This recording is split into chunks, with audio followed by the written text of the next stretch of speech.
Here comes the weekend, Friday and Saturday, February 24th and 25th. The sun's in Pisces and the moon's in Taurus. Delicious. When you put water and earth together, a Pisces and a Taurus, you immediately have one, music. So let's start there. Pisces has to have music on all the time. It takes away all the sounds in their head, and some of them have celestial tunes or repetitive songs that get stuck in their head. How many Pisces out there have that problem?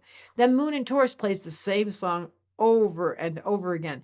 And the upside of this weekend is it's so soft and it's so sweet and it's so cold out. And we've got in the North America. And then, of course, on the other side, it's so warm and it's so sunny. And we're really in a season right now to have Pisces Taurus go, Now, Mercury is squaring Uranus. Whenever there's a square, there's conflict. The mental body is challenged by independent thought. People that are born with this, they have an insecure thought process, even though this combination is actually genius. I mean, there is someone that has Mercury in Aquarius, Saturn in Aquarius, and Sun in Pisces. They're so advanced. But when you have an aspect like that, and you guys will learn this in my school, when one single thing occurs to your Mercury that's dangerous or difficult or challenge, a square or an opposition, people have an insecure mental thought process. And once you catch it, and you become aware of it, and this is what Tell Me a Story does, my class, tmas.co, where you learn about your internal dialogue, you realize, why do I talk to myself like that? So good catch.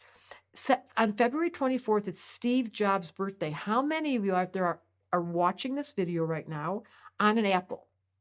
How many of you are using your telephone? Oh, everyone's raising their hand. Steve Jobs was a Pisces. Apparently, he had a difficult personality. So let's hear that about Pisces. They're not always so gentle. What they are is they're geniuses. And they're off the beaten path. And they're spacing out in their room, making up things. And at best, with the moon in Taurus, they're grounding it and following through. Let me just announce this, Pisces. Every Pisces must have structure to have their life work. Otherwise, they just get lost in space. So when the sun's in Pisces and the moon's in Taurus, please slow down, ground. You don't need to get lost in space.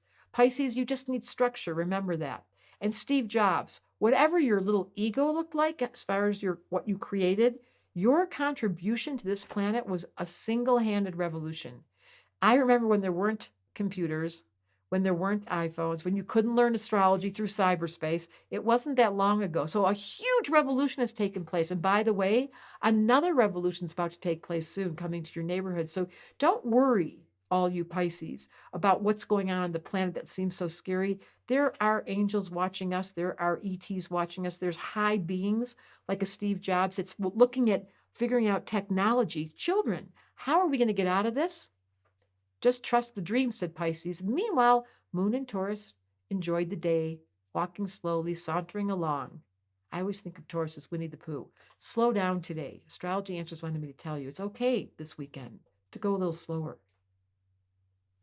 If you enjoyed this video and you want to learn more about the 4 elements, which is my favorite topic to talk about, what is your missing element is a question we'll ask, and then discover how to create more balance in your life, just click the link in the description to get instant access to my free elemental video series. You will find out there's so much wisdom there.